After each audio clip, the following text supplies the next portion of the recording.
I wanna be the best in the game, invest in my name. Check no restraints, I'm obsessed with the pain. I ingest, I retain, assess and I change. Possessed by the thought I'll be free one day from society's restraints. Money, clout and fame, mud, disease, a plague. We all love to hate, have to play the game, have to make a name. All our insecurities are on display. This is war with the enemy, think that it was meant to be. Living in a time where disease is on every screen. I won't let them fester me, I know most are festering. Negativity is a plague for the mentally weak. No mercy, all I got is working. Never stop searching, never quite so thirsty. I'm toxic and psychotic with this logic, you can't stop it. It's been chronic since I was a boy, so neurotic and chaotic. Built to last with the webs I'm weaving. I could change the past with all I'm achieving. Got my foot on gas, never stop competing. If you break like glass, then this life's gonna eat 'em. Make mistakes real fast, then you learn how to beat 'em. If you take off the cast, you can see all the healing. If the pain's in the past, move on from the grave and put your foot on the gas. No, never stop competing, yeah. I've been doing this, I'm on it. I just wanna be iconic. Sipping on a gin and tonic, got me going off when I'm on this topic, yeah. If I ever play, I want it. You know that I'm always honest. Stay away from those who are toxic. Keep them out your face, no way, you don't want them, yeah. Don't try to drain my energy. The enemy is everything. It's mentally, unhealthily spreading like a rare disease, but I won't let it get to me. I don't need your therapy. I can leave a legacy of leading by intensity. Come on, we can fight this. Freedom is priceless. Spread just like a virus. Living in a crisis. Do you feel courageous? Do you seek greatness? Trust me, you can take it. Go on and take your aim. I was built to last with the webs I'm weaving. I could change the past with all I'm achieving. Got my foot on gas, never stop competing. If you break like glass, then this life's gonna eat 'em. Make mistakes real fast, then you learn how to beat 'em. If you take off the gas, you can see all the healing. If the pain's in the past, move on from the grave and put your foot on the gas. No, never stop competing, yeah.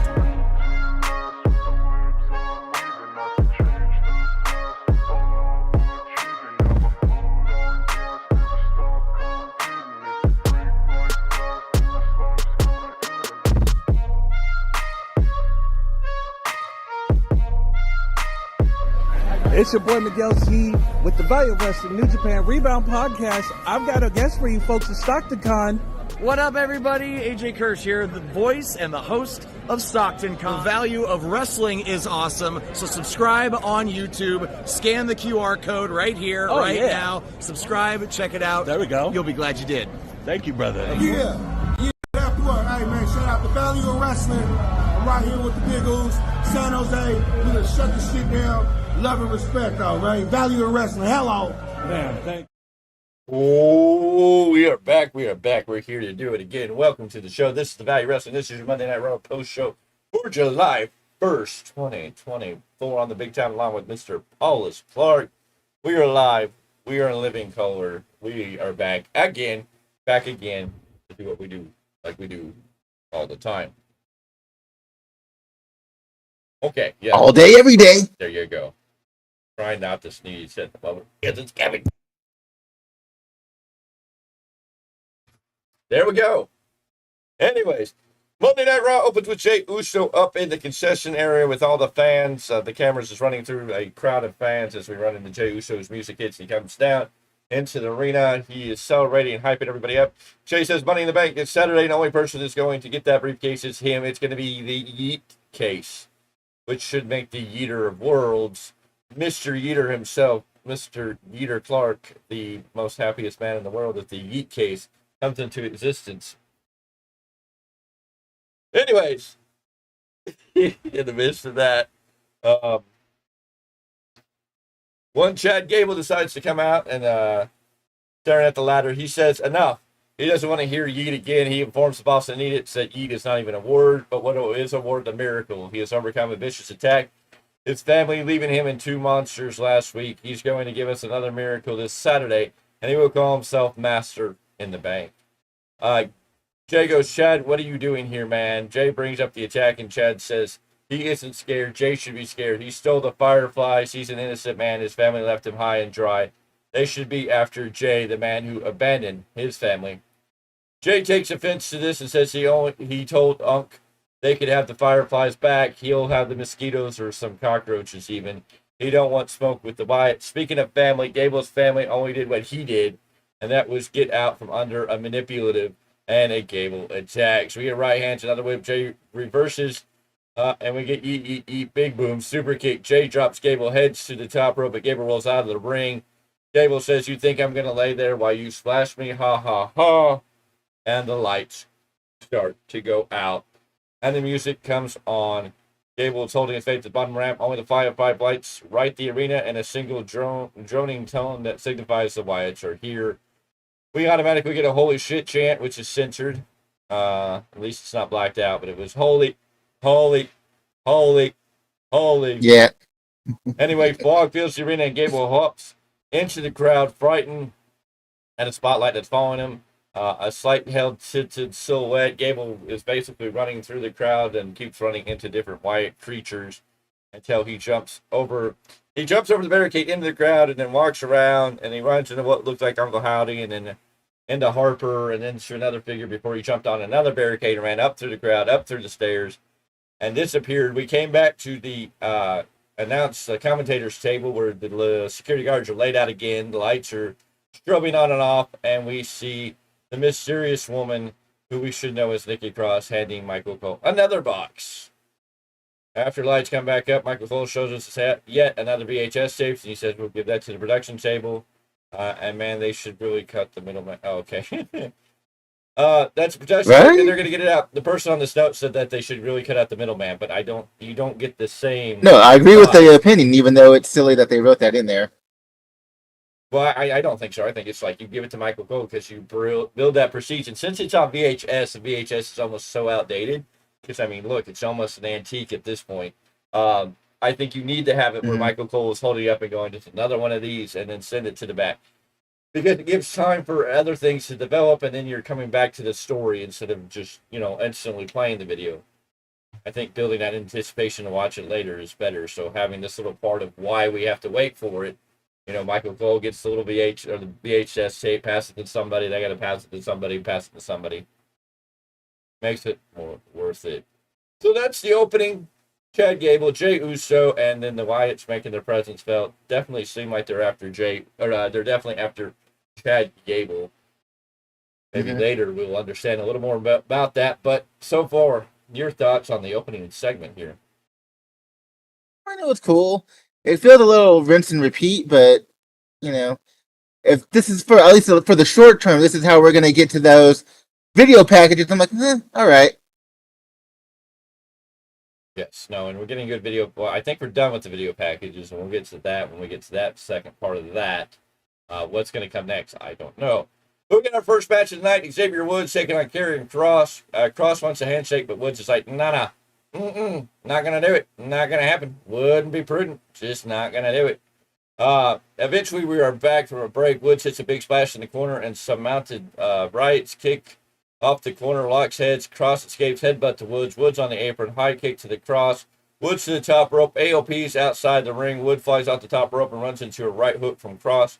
Kross lifts Wood up, but inside Cradle gets a 1-2-3. Xavier Woods getting a pin on Karrion Kross in a roll-up style. This match went 7 minutes, 21 seconds. After that, New Day celebrate, but AOP attack. Kofi is able to send both outside and hit the ropes to fly, but Kross enters and hits him with a cross hammer while AOP slams Woods nastily into the barricade. And then Kross locks on an arm submission on Kofi, where he was basically about to rip Kofi's arm out of his socket. Eventually, the referees and Xavier Woods get in the ring and break it up. And so we're going to have to see Karrion Kross gets on his knees and offers a handshake to Xavier Woods. But this storyline's getting interesting. I don't know. It may not be the biggest storyline for everybody to watch, but they're doing something here. It's going to be a slow burn, but they're going to have something happen here that's going to be very, very interesting. Your thoughts? It was what it was. I mean, it was, for the time allotted, it was, an okay match. And you have the, after beatdown, if you will. Where this goes is going to be the more important or the more interesting aspect.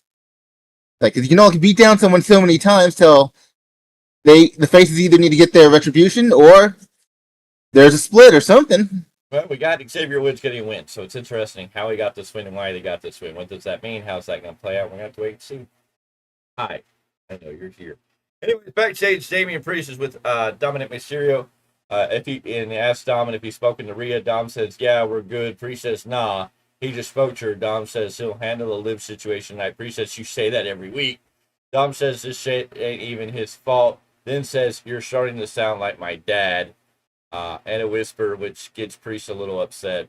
They walk into the little area that is the Judgment Day locker room, and there is Liv laughing. She says she was just going to leave and tells Daddy Dom good luck tonight. Priest grabs Bauer and tells him Liv hanging out in the clubhouse is not cool, bro. And Carlito says, no, it is cool, but, you know, we're talking about Damian Priest. Anyways, Finn argues that she helped them bring home the tag team titles, and the real issue is Priest. They need him more than he needs them. What are they? Sidekicks? Priest says he is the world champion. They need him more. When Rhea was champion, they needed her more. How about this? Now that Finn is a champion again, they need each other. And as for his position on the line, he's got this. Finn says as his brother, he will show him the truth. And truth is that since Priest won that title, he's a change, man. A good little vignette here where they're setting up so many different things that if you're not paying attention, you're going to miss it. Mm-hmm. You got Dominic and whatever's going on with Liv. Finn Balor kind of standing some ground here and showing that he has a backbone. Damian Priest kind of losing control over everything. They're finally re-entering Mommy a little bit into this storyline as like, yeah, she's not happy. There's a lot going on here. Mm-hmm. We get a replay of the video package for Sika that we saw on SmackDown. Rest in peace, Sika. Beautiful video package there. Backstage, Kathy is with Zelina Vega, who's asked about her strategy. She says she has no interest in chasing Dirty D, only wants the title, and then okay. People who write notes and then put their own thoughts in the process. Anyways.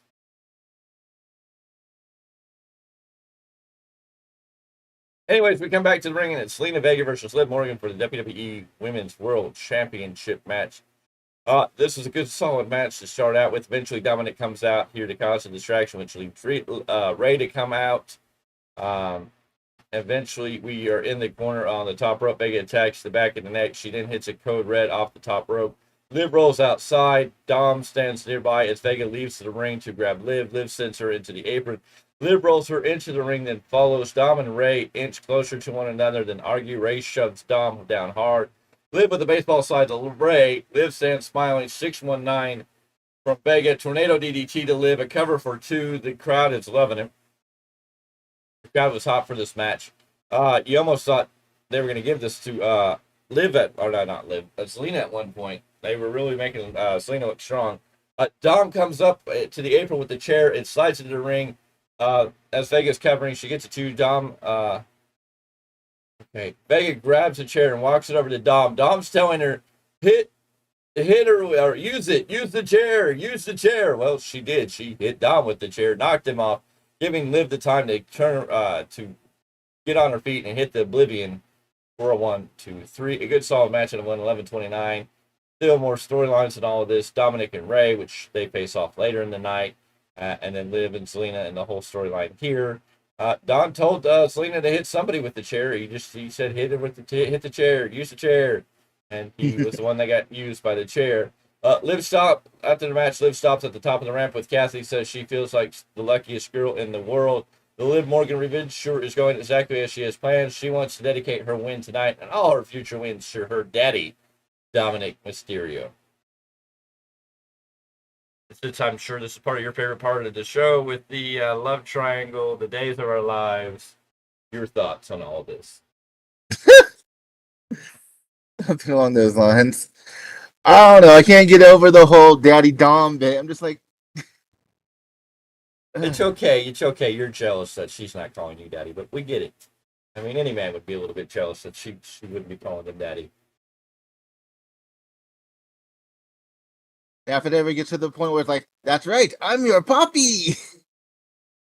See how that goes with the Eddie Guerrero wisdoms. Yes. A video package for Drew McIntyre, sponsored by Modell, takes place. Drew McIntyre talking about the Money in the Bank match later tonight.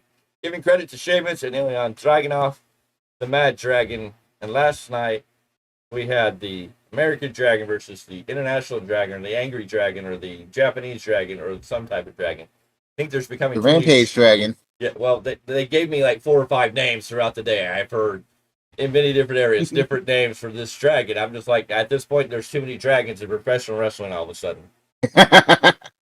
Well, how do you think they felt back in the 80s when there was always all these different warriors? It's true. Anyways, backstage, Seth Rollins is walking around behind him, and we see Selena Vega, not Selena Vega, Zoe Starks talking to Sonya Deville until Shayna Baszler walks by to rip Zoe from Sonya's verbal grasp.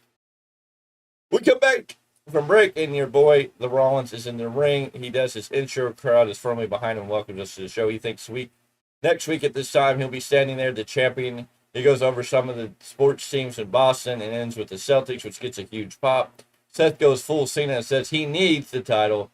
If he doesn't beat Priest, he's got to reevaluate who he is this Saturday. When he takes the title, he also takes Priest from the Judgment Day. Seth is cut off by the remix version of Finn Balor's entrance music as Finn Balor shows up. And he wants everyone to say hello to one half of the new tag team champions. He says he should be in a good mood, but he's not. He's in a bad mood. Everything around him seems to be changing. Priest is changing, and he blames Seth. Seth tells him to shut up, man. Priest is his own man. He's making his own decisions. He doesn't even think Finn is mad. He thinks Finn is jealous because he has the one thing Finn couldn't get. Seth challenges him to a teeth-knocking match, but Damian walks down with his title and mic. Seth says, all right, boys, they got one more week to work together, so let's go. Finn and Priest enter the ring, and Seth readies himself. Priest says, no, this is not a trap because this is his business. He turns on Finn, and nobody else is getting in his business. This is about Priest and Seth, just them. He can't tell Seth how wrong he is because the idea that Seth still runs Raw, those days are numbered. Seth says they don't have to wait till Sunday, let's go. Priest says he's down, but Finn attacks. Seth drops him, turns to Priest like he's going to attack. Priest doesn't attack Seth, then Finn from behind attacks Priest again and starts beating him down until Damian Priest pulls him off. Seth super kicks both men, then stops Finn. He turns and Priest hits Seth with the South of Heaven choke slam. Priest then checks on Finn. So continue the storyline for Money in the Bank, which is this Saturday. The main event, not the main event, but one of the title matches for the WWE World Title will be Seth Rollins versus Damian Priest. So, I mean, this is a good way to continue this feud and intertwining where Finn Balor stands on all of this and how this is all going to come together. Your thoughts, sir? Absolutely. Just waiting to see how they're going to continue this story, especially particularly between Priest and Finn. Yes. Because at some point, I don't think we're going to get Demon Balor anytime soon, if ever again. But again, they're starting to show you, like you said earlier, he's starting to show a backbone again that he can be, yes, shall we say, a force in these storylines. So just seeing how that's starting to bubble up again, it's like, all right. Oh, yeah, I'm interested. Thank you, Matt Cardona. Somebody has asked Matt Cardona, why is Zack Ryder dead? He was murdered. Oh, jeez. Ladies and gentlemen, we are back here. We get a video package of Ludwig Kaiser. He's coming back after a couple broken ribs, and he blames Sheamus. Skippity-die-doo. We'll see how that all plays out. Priest is walking backstage walks Finn backstage down the hallway. He's glad Finn is okay, but he needs Finn to stay out of this coming Money in the Bank. Finn says okay. Priest says he'll go grab him some ice. Up next is the women's final qualifying match for the women's Money in the Bank. Dakota Kai versus Ivy Nile versus Zoe Starks. This was a good, solid match overall. All these women had good moments, good shining points. With all this story they were selling, you really thought this was going to be a moment for Dakota Kai. Even Michael Cole bringing up in a roundabout way what Dakota Kai had said over the weekend on her Twitch stream, bringing it up and talking about how her time is coming. Eventually, Kairi Sane runs down and hops on the apron. Ivy swipes at her. Kai sends Ivy to the apron, hops up, and then stomps on the back of her head. Fry and Don run down to attack Sane. Kai grabs Ivy off the apron. Here comes Zoe to hit a kick, then a 360 on Kai for the cover. Zoe Starks wins 8 minutes, 41 seconds. Decent little match here. Zoe Stark's going to go into the women's Money in the Bank match. Not going to win it. I'm still favored for Chelsea Green. I figured Zoe Stark was going over tonight. I agree with you. She's probably not going to win the Money in the Bank briefcase, but I don't know. She'll probably have a nice little showcase, as will the rest of the women. It'll be a good time. It'll be fun to watch. It'll be a fun thing. Anyways, we head to the tape and we see Bo Dallas with his hands in his head, and he asks Uncle Howdy how much longer they have to keep doing this. Howdy stays quiet. Bo asks what they're doing here. Bo says he was destined to do this. Howdy asks if he thinks he's special. You're special, you do. Some people think they're really freaking special, like they're the greatest thing that's ever been on the internet. They think they're the greatest thing in the IWC, so they surely think they're special. But I'm going to tell you something, buddy boy. You're not alone. Just because we haven't arrived at that level doesn't mean we ain't coming. But anyways, he asked him if he's special. Bo says special implies that others are not, that there are others that are less than that deserve to be forgotten. They are the ones everyone wanted to forget about, the ones everybody abandoned, and they made us notice them. There you are, says Uncle Howdy. How does Bo believe that he can bring them to life? Bo says they weren't chosen, just willing. Play in the hands of the potter, destined to become something beautiful. They become a family. We've become a family. Bo says even now the false prophets belittle their family for their own gain. And that was a huge statement right there. False prophets belittle their family for their own gain. And it's disgusting. They must pay for their sins. Howdy asks if this is Bo's responsibility. Bo says, I am the voice of the reckoning. And Howdy repeats. Now they're in sync with what they're saying. I am nobody. I set you free. I freed you from the cave. I am nobody. I gave them a family. I made them beautiful. I am all of them. I am the reckoning. Bo is left by himself, fully taking in Uncle Howdy. At this point, they're manifesting into one another. They're telling you basically Bo is Howdy. Howdy is Bo. That they become one, that he must have let Uncle Howdy in. And we end this scenario on the save with there you are, looking at Uncle Howdy. So, I believe this may be the last video in this vignette. I don't know if we'll get more videos with some of the other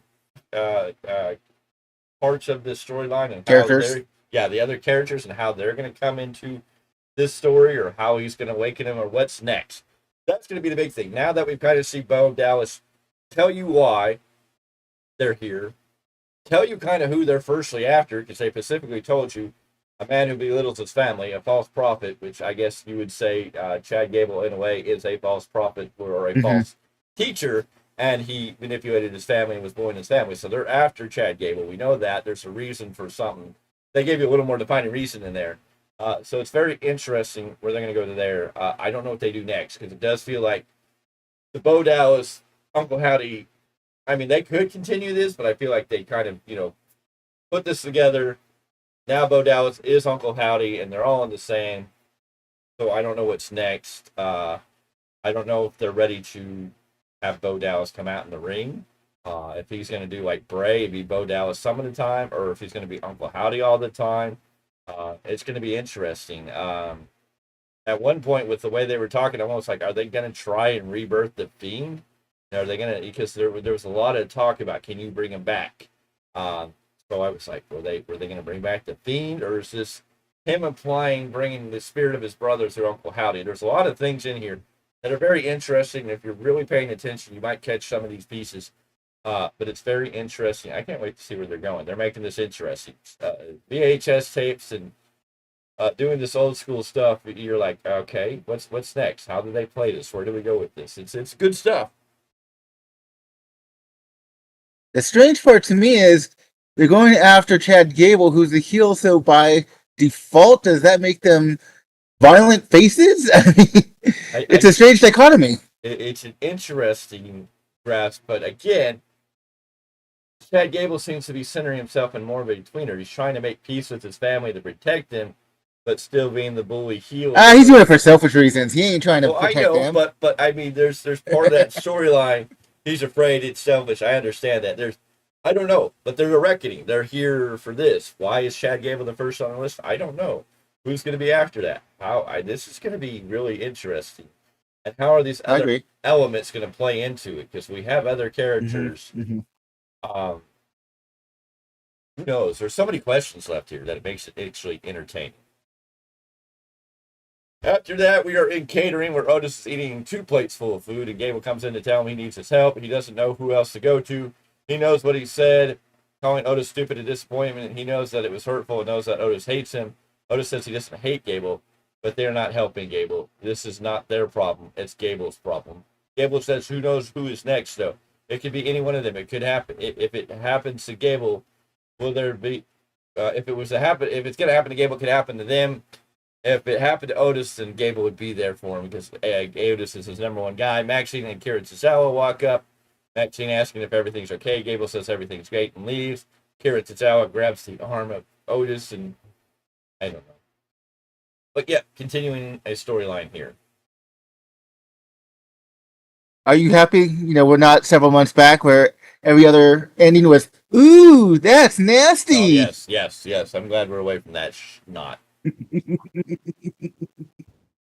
Anyways, up next was the Rey Mysterio Dominic Mysterio match. This is a good solid match between father and son. It's what you expect. Liv Morgan is here. Rey's on the apron. He tells her to go backstage. Rey flies over Dom with the sunset flip, but Dom rolls through, looks for a catapult, but turns that into a half trap.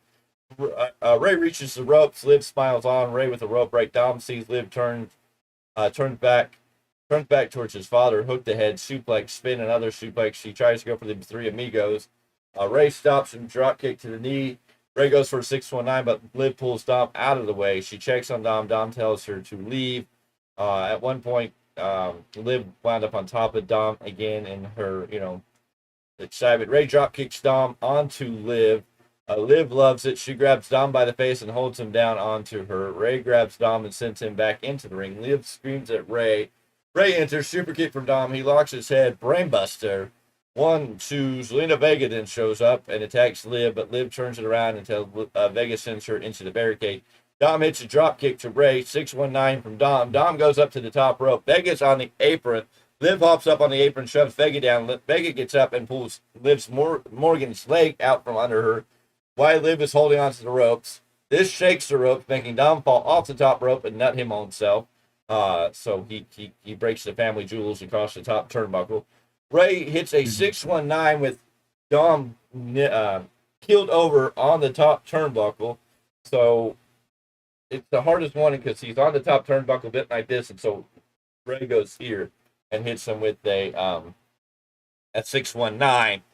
And then Dom falls on his head, and Rey drops the dime for the cover. 1, 2, 3. Rey Mysterio picks up his 3rd win over his son, Dominic Mysterio. 10 minutes, 54 seconds. It's a good match, but again, Dominic Mysterio, Liv Morgan, Judgment Day are pretty much everything that we're talking about on Raw because they've got, 3 segments tonight? Chad Gable, Liv Morgan, Dominic Mysterio, Judgment Day seem to be the most important faction or the most important things on Raw right now because they ate a lot of screen time up. Yeah. Anyways, from there, we have Sami Zayn. He is here to talk to Boston. He says it feels pretty good to walk back in this arena as the IC champion. When he won it, he said he wanted to defend against anyone, anytime. The next challenger is set. Sami Zayn versus Braun Breaker. He's not stupid. He hears the buzz and the chatter. Everyone seems to think that Braun will run right through him. He gets it. Gets why we would think that. He's strong as hell, fast as hell, and breaking guys in half every week. He will say this just once. Sami is going to beat Braun Breaker at Money in the Bank. He takes nothing away from Braun, but sprinkling a brawny baby. Wow, writers. Anyways, Braun Breaker says, comes down and says Sami gained a little bit of respect last week. Everyone back there, they are afraid. Sami, though, he came to him and gave him a shot. This tells him 2 things. Sami has guts, and he has no idea what he's in for. On Saturday at Money in the Bank, all that respect is out the window. In this ring, Braun will beat him down and break him and become the new IC champion. Sami says so many guys have said the same exact thing. He's been beaten down, broken in half. It's happened 1,000 times, and he has put himself back together the same amount of times. This is the difference. He gets back up every time, and the proof is right here. So he wants it. Sami wants him to want it. Try and take it from him. Try his best, but here's the thing. If Sami must tell him who he is, and then it tells Sammy that maybe Braun hasn't done his homework, and maybe he's not as smart as he thinks he is. Maybe Braun isn't as good as he thinks he is. We will see Braun at Money in the Bank. Braun looks upset and unhappy with what Sammy just told him. Braun fakes like he's going to leave, then turns and spears Sammy in the middle of the ring, and leaving Sammy looking like he's dead in the middle of the ring. Braun goes to leave, but Sammy gets up.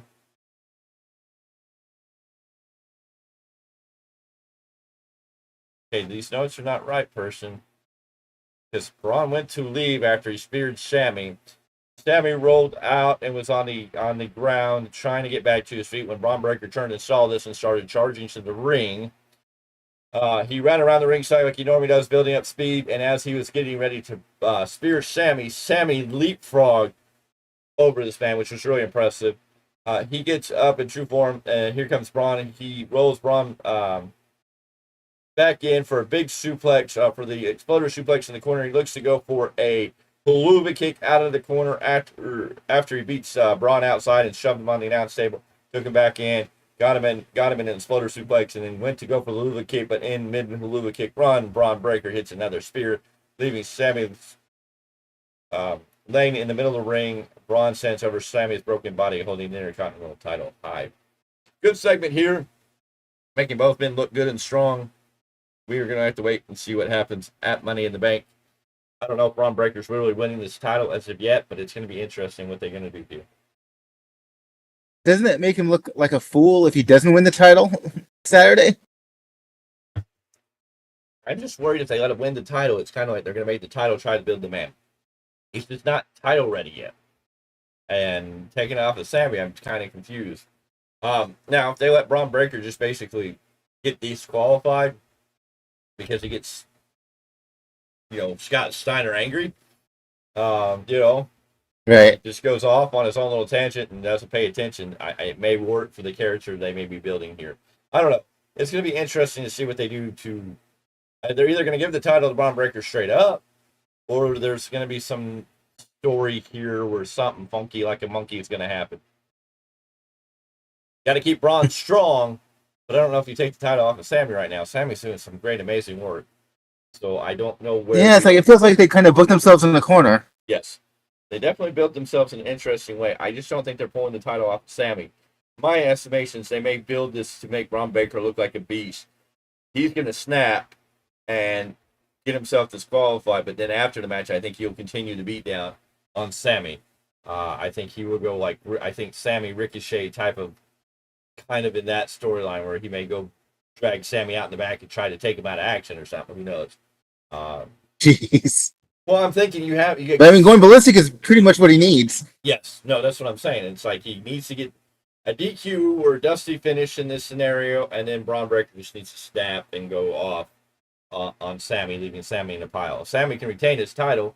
Sammy can get the win by DQ, but in the end, Braun needs to be the man walking out, not Sammy. Agreed.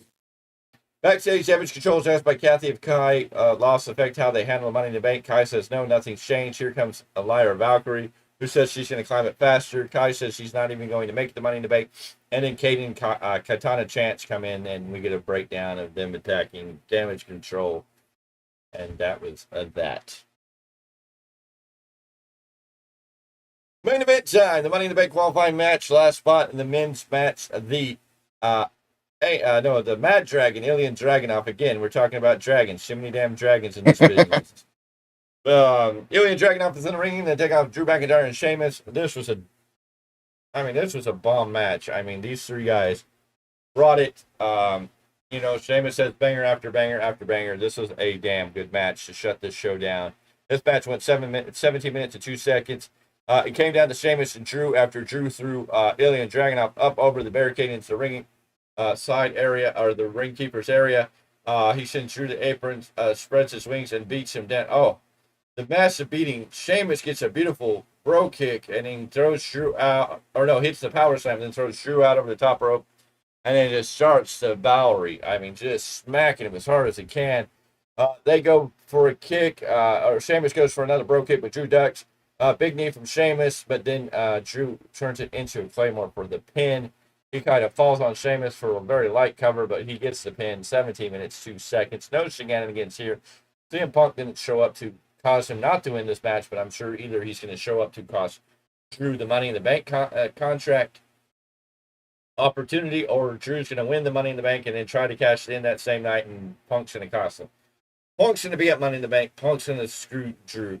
We see it coming. It's written on the walls. But anyways, this is a good match. I mean, yeah. These three guys, let's put these three guys in the ring again. I mean, these three guys were just killing each other. I mean, they weren't holding back. This was just, I mean, if your chest wasn't hurting after this match is over, I don't know what to tell you, because this was banger after banger after banger. I mean, they were just bringing it. And I mean, if you talk about the European style that these three men bring, and even though Ilya Dragunov's from Russia, he's more known in the UK circuit of independent wrestling before he came to WWE. And That's still European. Well, Russia's not European, is what I'm saying. I thought it was. Okay. No, Russia's in Asia. Just because it doesn't get included in Asia. You're right. My bad. Yeah, I know a lot of people. Now, my question though is, would this be considered a 5-star banger? I don't know. I'm real picky about 5 stars. I mean, it was a damn good match. 4 stars. It was up there. I know Sheamus calls it a 5-star banger. It was a great match. 4 stars, definitely. 5, I'm way more picky than Dave Meltzer is. But, yeah. No, I understand. And plus, it's a WWE match, so Dave Meltzer wouldn't say nothing about it. No, he probably gave it 2 stars. It didn't have, real wrestling in it, or whatever he wants to say. Tony Khan didn't book it, so, whatever. But, yeah, I know a lot of people don't realize that Russia is not actually a part of Europe. That's actually a part of Asia. So there's your geographic history for you all today. But anyways, no, Ilya Dragunov, these three guys bringing that UK style of wrestling. And this was, I mean, these guys didn't just like have a wrestling match. They beat the snot out of each other. Why are we doing some weird stuff on my screen? Are we that time? Oh, okay, that something happened to the clip and it jumped back in time. Okay. I'm looking at the YouTube feed and it went back. I guess I hit something and it went right to the back to the beginning. Anyway, it's Monday Night Raw. Overall, good solid show. We got some more of the Wyatt Six. We're building them that. We got more of the Chad Gable story. We got the Days of Our Lives with Dom and Ray and the Liv and Damian Priest and Finn Balor and Judgment Day and Carlito, and it's a whole circus in that show. Carlito, even they're going, I was playing the game. Like Carlito's just like, you're like, I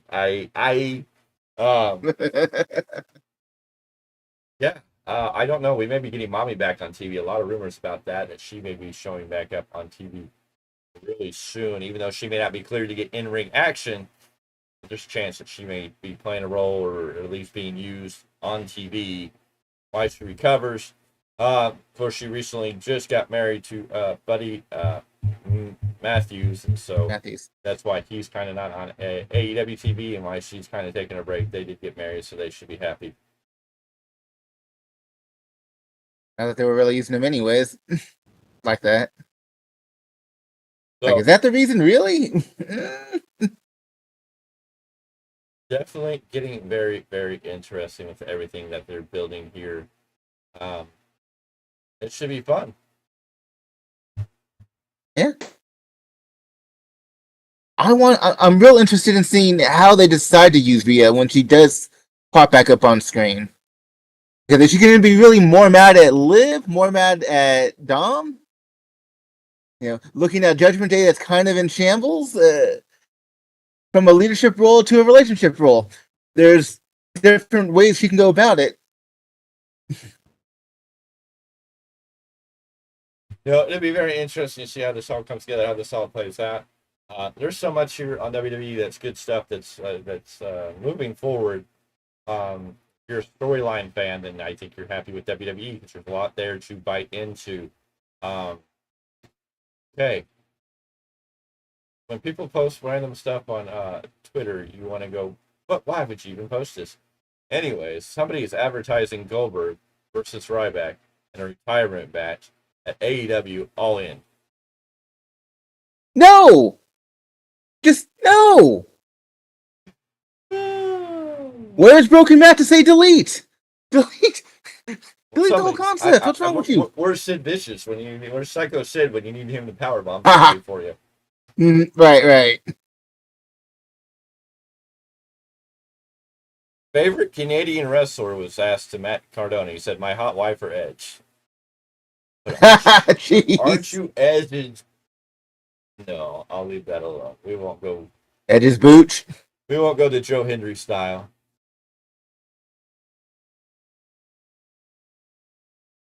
Anyways, Monday Night Raw, good solid show overall.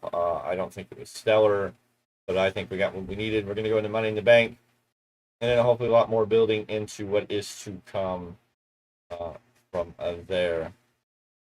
It should be very, very interesting what's coming up. Of course, Money in the Bank is going to happen Saturday, starting at 4 o'clock Pacific time, so it's 7 o'clock Eastern time. We're filling your time slot there, so it will be an hour earlier than normal. The pre-show is going to be 2 hours. It's announced by Michael Cole today. It starts at 5 p.m. Eastern time. So if you're up in the West Coast, that means at 2 p.m. in the afternoon, you're going to start seeing all this stuff. So it's going to be really interesting how that all comes together and gets off the ground. Lots to talk about there. And we'll be talking about Money in the Bank when that comes around. Other than that, coming up this week, we had a New Japan Pro Wrestling Rebound podcast. Tomorrow is Tuesday. That will be airing on the Patreon page. In the description of this video below, you can click on that. There's a link for the Patreon page, which is up and running. It's the Value Wrestling Patreon page. You can go over there and check out some of what our staff has been writing. Some very talented staff putting together some very good articles. And of course, once the New Japan Pro Wrestling Rebound podcast gets up and in and gets to the staff and they can put it up, it'll be on the Patreon page, and then come Wednesday, it should be up on the YouTube from there. And then Friday, we'll be back with your SmackDown post-show review. We do not cover AEW TV anymore. We cover pay-per-views, but not AEW TV because it's something. And then we'll be here for at least Saturday. We'll be here to cover your Money in the Bank. And then Sundays, the Rebound will be here where we talk about everything that happened this week in the wrestling. So you have all those shows. In between, there's other stuff. Every day of the week, you always get This Date Wrestling History, so check that out as we're marching closer and closer to 1 year of doing that. What will happen after that, I don't officially know. It should be interesting. So check out Patreon. Check out YouTube. AJ Kirsch, as you saw at the beginning of the video, is a good buddy and pal and supporter of the Value Wrestling. We love our buddy AJ, and we need your help. Go click the link below. Health and Fitness Magazine, raising money for childhood cancer and financial aid services. He's trying to win a competition where he's going to get to be in Health and Fitness Magazine, and he needs your votes. Last I checked, he was sitting in 8th place. We have until July 4th at, I think, 7 p.m. Pacific time to get him to number 1. So go check that out. Go vote. If you want to buy votes now, it's great. They may be double votes later, so you may want to save that, but you can go vote free every day. Go vote for AJ. He's in the final 8. We want to move him into the next round. But he's sitting at the bottom, and that's, he doesn't seem too worried, but, we want to see him win this whole dang thing. The whole kit and caboodle, we want to see him win. So we need your help and support with that. Yes, Mr. Clarke, you have something to add. Like Damian Priest, we want AJ to all rise. Oh, just AJ anyways. All right, we want him to rise to the top of the number 1 spot. He needs to go from 8 to number 1, and we need your support getting that done and make that happen. So get out there and vote. Other than that, there is not much more to talk about. So, is there anything else we need to cover, Mr. Clarke? Is there anything else you need to add? I think that's a good place to put a cap on for tonight, and let's get ready for the next thing. All righty. Ladies and gentlemen, thank you for joining us. Thank you for being here. This is the Value Wrestling. This is your post-show Raw for July 1st. It is officially July, ladies and gentlemen. So let's get through July, and then we have SummerSlam next month, which should be fun. And then the end of August is going to be a time. We have Bash in Berlin and All In, then followed up by All In. We got a week off, then we have All Out. So much stuff coming up. So much stuff moving. Wrestling is going to get picking up and get crazy, and before we know it, we'll be talking about being back on the road to WrestleMania, and hopefully the Value Wrestling will be on the way to Las Vegas to enjoy WrestleMania 41 live. which you can assist. Also, in a link in the description below, down there at the very bottom, you can go help us by donating at the GoFundMe page. For the Value Wrestling, we're trying to raise funds to go to WrestleMania, so we can all go down there and bring you live action and information and get it all done. But anyways,